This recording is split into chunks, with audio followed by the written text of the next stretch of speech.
shit, dude. You've been driving some trucks. Trucking. Yeah, he's getting involved in checkered shirts. Yeah, Wow. keep on We were trucking. talking about age earlier.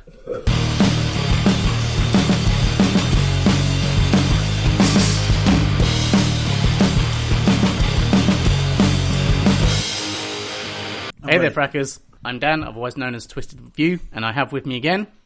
Rich. And... Pete. Hey, I got to do the I end. did a thing. We watched episode 11, which was titled Colonial Day.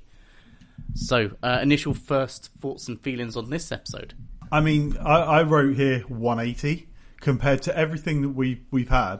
I feel like this was a massive kind of 180 because it's not so like externally focused on Cylons and all this kind of stuff. It's very much an internal thing. We've had like an introduction to Tom Zarek, who was a big like player in this episode, played by Richard Hatch. Yep.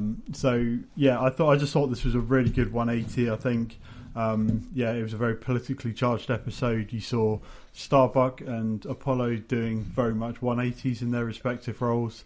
Those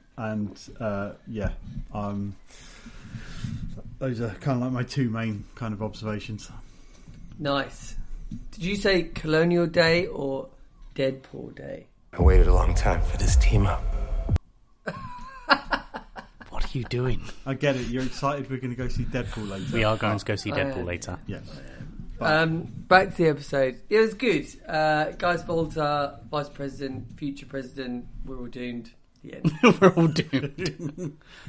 The end. The end. I do think it was summed up very nicely by Adama, though, at the end, who... Dr. Baltar. Interesting choice. Politics. As exciting as war, definitely as dangerous. I don't know whether or not it was done on purpose or ironically or not, but I noticed Adama was very not present for most of the episode. Like, he was in at the beginning, and he popped in at the end just to be like, war's harsh. Yeah. Like, politics is harsh. Well, they're getting ready for him to be, Oh, yeah. taken out. Yeah. Yeah. I don't think Adama, he couldn't be involved in this because they're trying to they were very much presenting it as a civilian argument, a civilian kind of debate. And if you had somebody like Adama being present as the head guy of the military, then he would have been an easy duck for anybody to pick as an argument, say, oh, he's too closely allied with Roslin, and he would have been an easy plot scapegoat, I feel, especially when you look at politics and military. But I did like the politics line, you only die once in war. So in war, you only get killed once. In politics, it can happen over and over.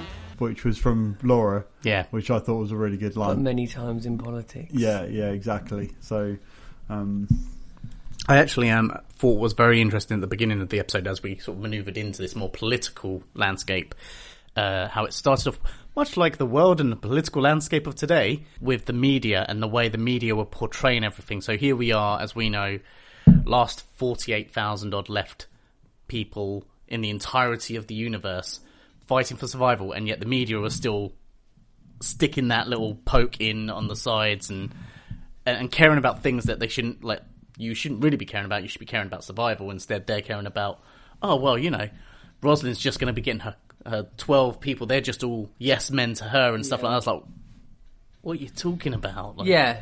It was, as you say, it was a very politically driven episode, and it resonated with a lot of familiar politics that people do, in our world as opposed to that TV show. And it's funny how nothing on the agenda was about the survival of the human race. It was more about, the niceties. Yeah, the niceties, yeah. The media, literally, all they cared about was who's being picked. Oh, she's just picking people that she likes. I was like, Yeah. really? Like, these are the things that you've This is decided the- to... And then Tom Zarek obviously starts talking about, why have people got jobs? This stuff doesn't matter anymore. We've got to change the human...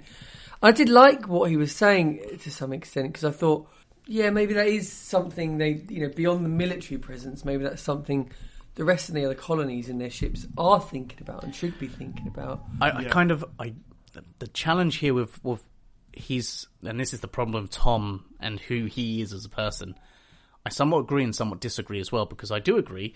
You're right. Like, everything's changed. Like, this concept of jobs and capitalism and money and paying for things. Like you said, like when it's I'll give him a good tip, and what's he going to spend that on? Yeah. So there is a rightness to the mindset, but at the same time, taken back to they're still trying to survive, and therefore their survival should be paramount. So people should be working towards that.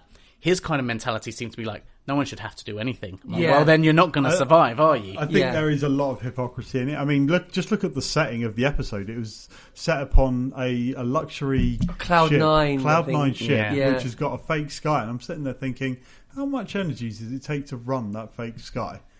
Because it's not being done biologically.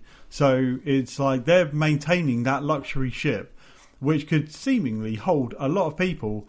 You don't see a lot of people on there because it comes down to privilege and accessibility for those that have. Yeah. Now, I was thinking about the Tom Zarek character, and I thought, okay, well, he's being vilified as a terrorist from 20 years ago, but he was also a terrorist where the landscape was there were billions upon billions over 12 different colonies bad. Not this guy is actually trying to talk about things. And I do feel, like you said, you kind of feel in one sense that you're like, they're not focusing on what would be the absolute, utmost important things. And he's being like called out for other things. And I think that he's got some things right. And it's like, but you're still sat on a luxury cruise liner having this discussion. And I feel like the pomp and the circumstance, the way that politicians do it, they choose. They're a bit like an Instagram photo. It's like they'll take a snapshot in a given moment to emphasize a certain point, but the context and everything around it are just completely lost. But a lot of the other stuff that was going on, I was like, okay, that I could see happening. I found it funny that Baltar is the reason that Tom Zarek, because he was in his wank mind palace with Six, is that he inadvertently brought about Tom Zarek being a nominee and then had to be the person to beat him. I thought that was pretty funny. And again, that was like a 180, wasn't it? I mean, you're right in that sense, but Dan said it in earlier when obviously his hand was going up regardless of whether Tom Zellick was being put forward or not, because Six wanted someone to be a vice president. So that there's a chance for her to maneuver Gaius into that position. It's funny, isn't it, how he got into that, because he just ended up walking around tooting his horn about how the importance of what it meant to be a good leader, and then inadvertently got everyone on board with him. Well, I think so charismatic. Six said it right as he was doing that, where she was like, "Oh, you missed being in the limelight," and we kind of forget that. Yeah. Going right back to the miniseries, our introduction to him, was him in. doing an interview, and so you kind of seen a little bit of that old. Not that he's changed personality-wise, but that old Gaius, that was confident, that confident, able to speak in that manner and get people on board, come out. And the ever-resourceful Rosalind just moving in on it straight away, like not even a heartbeat, just dropping the other guy like a sack. I never thought you'd fit in with the bare-knuckle backstabbing politicians. She asking him to step down? Yeah. He didn't like it. Oh, yeah. That's going to come back and bite her in the ass. Big You saw time. the look on his face. It's like, Big that's time. coming back. And I bet he goes back through Zarek. Well, yes. I mean, because you're sort of... I reckon we'll see a defection there. You're sort of seeing this opposition or this other team that's starting to formulate, with obviously, with Zarek, with that guy you talked about, with Ty's wife and her bigger plan she's got for him, because they're going to go on some hotel cruise or whatever. So it's interesting. There's going to be some competition, Manoeuvring to the sort of, I suppose, even bringing it back to world politics of today, 2024, the assassination attempt in there, or potential assassination attempt. So the question then sort of becomes, I suppose, with that, Lee was acting a little bit out of character. Well, you have something to say here, Pete. Clearly, go. Yeah, it's like going back to my original point. Like, that's such a 180. Yeah, for that. A complete 180 is that Lee he's drinking, he's confrontational, he's acting. He was the bad cop. Are you looking for this? In the interrogation, and then you have Starbuck, who is focused. She's being diligent. she's going after the assassin when Lee's fighting the guy on the floor. And so she's why do you the think good that cop. is? I mean, it's good as in a 180, but why do you think that suddenly Lee had this weird about turn in personality? I've got a theory, but I want to hear from you too. too. I mean, it seems to be when Tom Zarek is around. I think, Lee has a bit of a not a kryptonite thing, but politically, I think that his role and his beliefs don't necessarily always align, and I think that he works with Laura and his father, who don't necessarily see the way that he does, as such as the way that the next or the younger generation would always look to usurp or change the older view of the previous generations, usually. And I think that, when it comes to Tom Zarek, is that he said he was influenced by Tom Zarek as a young man, and now that he's in a position where is the person he's trying to protect, or he's trying to protect the delegation, but that man is also considered to be a threat, and that he's also dealing with assassins as well. So this was my thoughts on it as well, which was he's acting that way and he's getting more angry and more upset and stuff because actually I think he blames himself, because if you rewind back to that original episode of Bastille Day, he was the one that saved Zarek's life, made sure that he didn't die, and then opened up 2 elections. So the whole reason they're even having any of this happen now is because of Lee, and because he was that steadfast guy going, no, we do need to fight for democracy. So I think part of his emotional roller coaster now is because he's the one that set that in motion, and as we've seen, he's clearly not a fan of Zarek anymore. We were seeing his frustrations that it looked like Zarek was going to win this, which has all been set in motion by his own actions previously. Agree. Obviously, the only bit that stood out for me is when he went over to Zarek and went, we got is it Valance? Valance. Valance, we're going to get you. It's like making it personal. I mean, the assassination there, it was something and nothing really. Nothing actually happened. It was just evidence of one that potentially could happen. But I don't know if it was. Well, something that I found really interesting from the speech, and then, as you mentioned, about the interrogation, because I wrote about the interrogation, and then I noticed something else with Rosalind. I think it's early on in the episode, Rosalind talked about, she joked about with the other guy that she put in as a candidate, going, he's like, oh, I'm a fascist. He goes, no, I'm the fascist.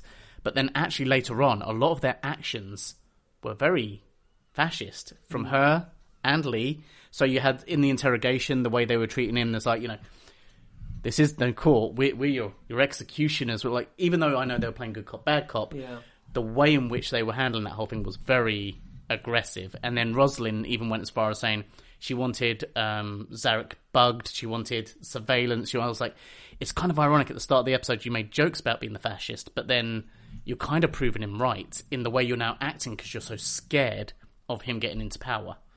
Yeah. And there's no evidence to say that she didn't organise the assassination herself and cancel the guy out just to make, or just maybe to suggest an idea that So here's a question, because you're on that line. So Valance, obviously, something happened. Somebody killed him or whatever. We never got an answer to that. So my question now to you both is, what do you think, or who do you think was responsible for that? If you were to theorise. I mean, so when I'm reflecting on Rosalind, she kept on saying multiple times, I will do anything in my power to make sure that he does not win. And it almost makes me think like maybe she'd hired somebody to act like he was an assassin and they were going to pin that on him, or just anything, as you say, with the bugging and this, that, and the other. And then at the end, you still don't know if that 12th name that was read, if that actually was in favour of Tom Zarek or not, because I don't think that. You don't think that was because the thing is though, I think it definitely was even because they. Okay. Yeah, because it said it came down to her vote. So it wouldn't have made sense for him to get that vote and then she turn it around. Because the other thing as well is that it was being read out in front of all the people live. All it would have taken is that person to jump up and say, I call bullshit. And she would have been on camera lying, basically. So I don't think that's the case. As you said, it came down to 6-all and she was the deciding vote. She said, well played. Yeah, I don't think there was that. But I do think you're right, is that it definitely calls into account her reputation and, you know, just sort of like her integrity as a leader. She said at the beginning, I'm not going to lose. And I think, you know, she played the game up until that point. I don't think she did all of that, because I think again, when I called out Ellen in the previous episodes where she, you know, loose lips sink ships, it's quite simple. And, you know, she was sitting there talking to that guy. And I don't think that Tom Zarek would blow up a building. He would commit terrorism. Yeah, I think that, you know, creating that element, he may not have even intended for anybody to be shot, but ultimately his friend got caught with a gun that they then denied, and then that person ended up dead. Although how he can get through 5 people knowing. So then the question... There are 2... Yeah, so you could say it was Ellen. You could say it was Tom using Ellen as a proxy. You had Laura. You know, or, you know, maybe it was even someone like Adama, because they do have that access. Although I would still make the argument that the fact they had caught him, anyone from that side of the fence, like Lee, Adama, any of that, probably wouldn't have done something like that, because then they lose their evidence of a plot. Yeah. So that brings me back to, it probably would have been somebody like Tom or somebody within Tom's employ to ensure that it can't be tracked back to him. Yeah. Or the guy did actually commit suicide as part of his mission, was like, if you get caught, you've got to get rid of the evidence. So maybe he did it himself. Yeah. The other thing you don't know is you don't even know if he was there to kill Tom Zarek. Like, you actually don't know. Well, we think Rosalind is who he was there to kill. That's what the theory was. But he could have been there. But there was nothing that ever suggested as to who he was going to kill. They never got that out of him. Yeah. And obviously the other major part of the episode, Hilo. Might as well make ourselves comfortable. Again. Oh yeah. And Sharon. I called it. I feel like the big reveal for him is he's going to see another version of Sharon. Double Sharon. Post-nut clarity. I knew it. The post-nut clarity. Yeah. Double Sharon. He is. He's double. But I mean, you know, he could have gone the other way. He could have been like twins Basil. Double twins Basil.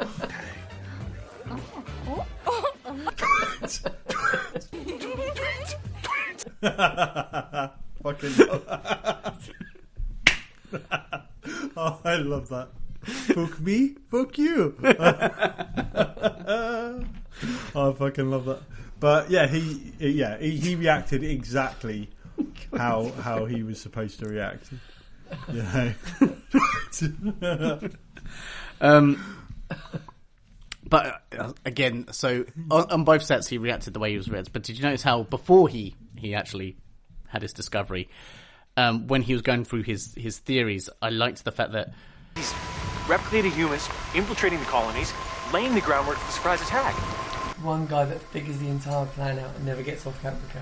Sharon then tried to spill over that, well, maybe if they are silenced, maybe they have complex emotions. Yeah. Maybe even love. Yeah, maybe they're nice. Like love, and he's like, they're going, no, kill them all. Yeah, right, yeah. Instantly, yeah. But I mean, it was good that when he started running, they showed all the bits in his mind, he's piecing all together, like, okay, makes all sense now. But I think he ran off set. I mean, I think he just kept on going. Yeah, when she was calling for him, that was just kept on going. Dude, where are you going? And the thing is, though, he's now sat there and gone, oh my God, I've knocked up a toaster. You know. Well, this is the question. Like, you know, what will we get out of the back of it? That will it be a Breville? Will it be a sandwich maker? These are the big questions. Well, you know, if it's anything like that reporter, she got a big exclusive. So now I'm going to give you an exclusive. After you. What a line! Give her an exclusive. She did get a big exclusive. Yeah, that line. Oh my God, fucking brilliant! Big exclusive. A huge throbbing exclusive. Yeah, hard hitting. Oh my God! Yeah, I'm guessing. Gaius is on a roll at the moment, isn't he? Well, if you think where he was just a few episodes ago, sort of niggling in, niggling out, doing these little bits here and there, and then suddenly he's gone from sort of scurrying around to getting that cheese. Like, you know, he's where have we gone from? We've gone from like, oh, this guy, we're looking to him to help us with things, right? He's the head honcho on this big project that we've now got. Right, he's the vice president. He's done this in like a few episodes. He's just gone and the whole thing around fate and bringing in the religious aspect again. Oh yeah, of course. Yeah. I just loved how he was just like, I don't like politics, and then he was like, I think I'm getting the hang of this. Well, funnily enough, it's the one thing, like we talked about his rattiness and stuff, and I think this is the one time that it wasn't by design from his perspective to do this. This was like, you know, when Starbuck came to him at the beginning and said, oh, you know, you're a representative. And he was like, I don't even like politics. Yeah. And I felt that was very genuine as well when he was kind of whinging and complaining about it. And then at the start, you see him asleep on the the desk. Like, he genuinely didn't want to be there. Six, the things I feel like, you know, Six acting as a part of his consciousness is just when she was like, oh, there'll be lots of available young women, and he was just like, oh yeah. and you even saw him like using that to full effect. You know, he became that smarmy sleazebag instantly, and it didn't take turned it on like a light switch. Yeah, exactly. And it's sort of like she is a part of his consciousness, and that was the first thing he went to. He was just like, you know, and it just reminds me of like that old Ed Burns sketch where he's like, I'm getting into politics not to change the country, not for the people, but for the fanny. And it's just kind of, Gaius is the same, and it's completely on point. It's so in line with his character. It is, and I do wonder where what effect his character now will have over the decision making. Ego. You know. Ego. His ego is going to be massive. Yeah, no, of course it is. Yeah. Any final thoughts or any final bits from you, Peter? Yeah, clearly the winds of change are blowing, as the intro quote said. Yeah, I have no more further exclusives. Yeah, I mean, I think we're in a good position to go into these final two episodes. Now that we've had the reveal from Boomer to Hilo. Yeah. So we'll see what happens with him, and then obviously the stuff with Gaius is very interesting. See how that goes. But what's going to happen between Starbuck and Apollo? Ooh, now that Star Apollo dress, yeah. Well, but you also saw Gaius move in on that. Well, not really. You did. You saw there was some tension, but the thing is, though, Starbuck gets plenty of attention, and she's getting it from two main characters. Because Lee is giving her some kind of attention. You could see that he was trying to keep a lid on it when he saw her in a dress. They went off to dance, and then but Gaius, you know, slippery Gaius was straight in there, like absolute rat up a drain pipe, mate. So. He was. It's just a fitting phrase, isn't it? He was straight, and you saw, Apollo walking away, looking unhappy. He had been usurped by the bigger man.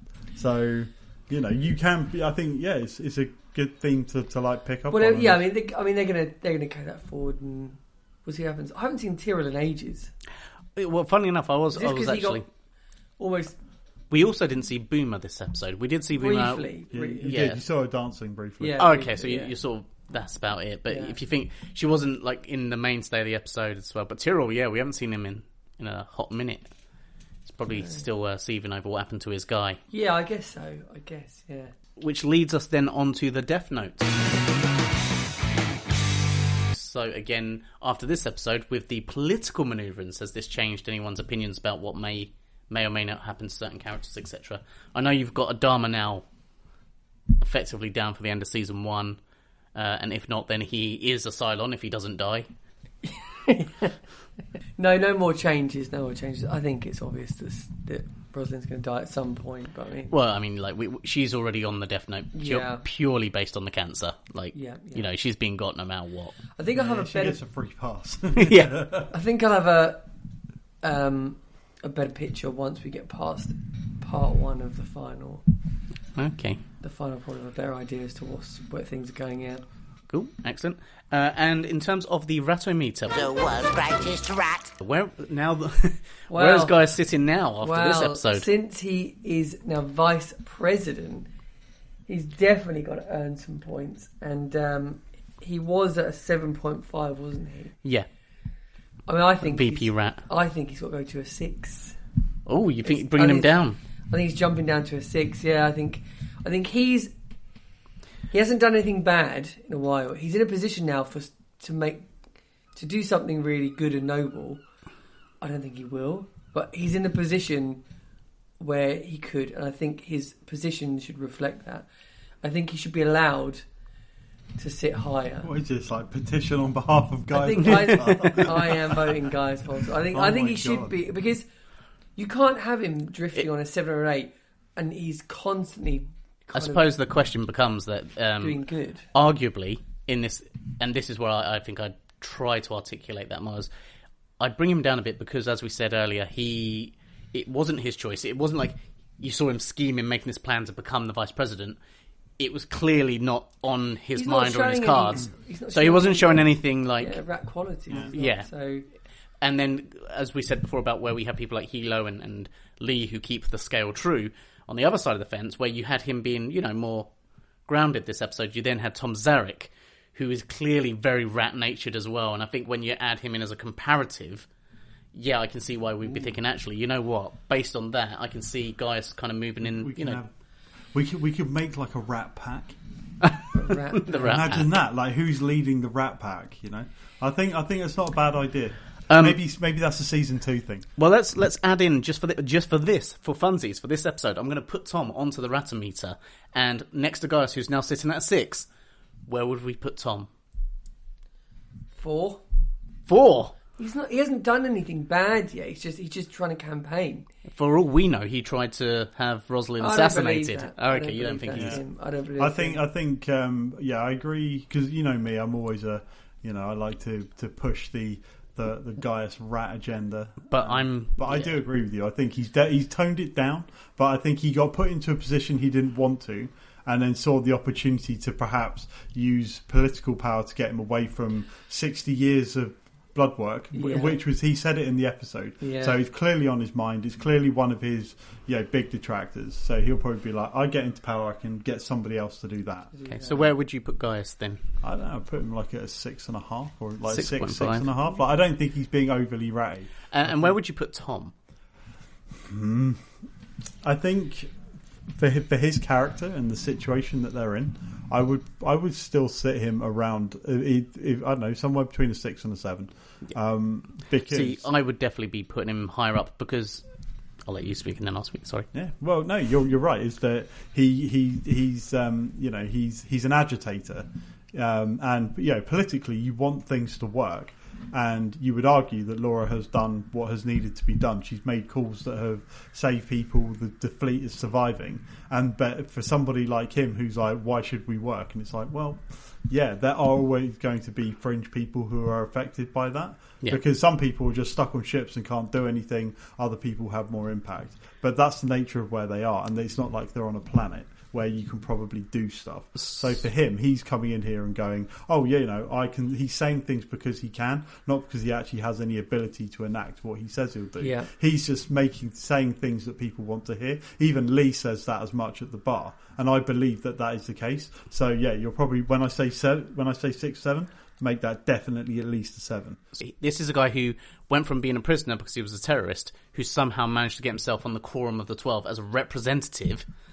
However he managed that one, as we saw through kind of dealings and things to make people vote for him and things. Yeah. Then he gets on there, and the first thing he does with that power, when they're having their first ever meeting to discuss things, is go, I'm now going to use this as an opportunity to get vice presidency. And you're telling me he sits on a 4? Yeah, admittedly, I forgot about that. Yeah, that's true. I think. So I'm putting him on a 7. Yeah, no, fair. All right, fair. I see so many parallels with people of his character in our own political system. Is that he is the type of guy who'll whisper, niceties to the disenfranchised and get them revolting in ways that they probably don't fully appreciate. Mm-hmm. But although rightly so, like the Monster Raven Luvening Party, they promise sweets. Yeah. I mean, nothing about reform. I will not reform my ways. But I do think that there are. Let's keep this show politically neutral, Pete. Keep it neutral. I'm joking. But yeah, it's like, I do think that. Yeah, he's the snake whisperer. He'll say what you want to hear, and then he'll double deal behind and if you get fucked over in the result, he won't care about that. His agenda, he wants power, he wants recognition. Zarek has an agenda. He's an activist and he wants to be noticed. So he's going to do anything he can to get to the highest point of being noticed. Even if it's not necessarily the power he wants, a vice presidency will keep him in the limelight. It will keep people looking at him and giving him the platform to talk.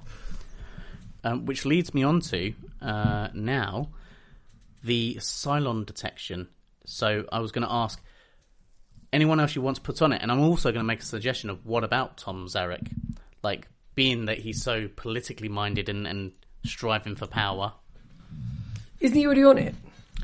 Can't remember, did you? I don't think you had Tom actually on it. I think you kind of played with it early on, but you never actually officially put him on the meter. I'm not too bothered about putting him on yet. I mean, if you want, we can do it. Again, it's not down to me. I'm suggesting these things to you. I mean... only because, like, with the Death Note, you seem to play a little bit cautiously with... I'm not too bothered about him being on it. I mean, if you haven't, make sure you got Sharon on there. Right, Boomer. Yeah, definitely. Boomer. Both Sharons. No, shit, 3 Sharons. Wait, Sharon is a Cylon? Yeah. Fuck. Holy frack. Yeah, Hilo, yeah, that's right. Frack me, I didn't notice that. So, yeah. Who else could be possibly... No, I mean... Yeah, no. No more Cylons? Okay. No more. Right, so, any final thoughts from either of you? I mean, there wasn't a thought in there to begin with, so I didn't expect... No, not really about this. I'm really in pain. I'm really in pain. You know what you need to watch Deadpool? I need a beer. That's the reason you're in pain. Let's go get pizza and a beer and watch Deadpool, and I think you'll be just fine after that. Okay, so say we all? So say we all. Wow, that was quick. It's all about Radama. Radama. Starma. A darling. Star Apollo.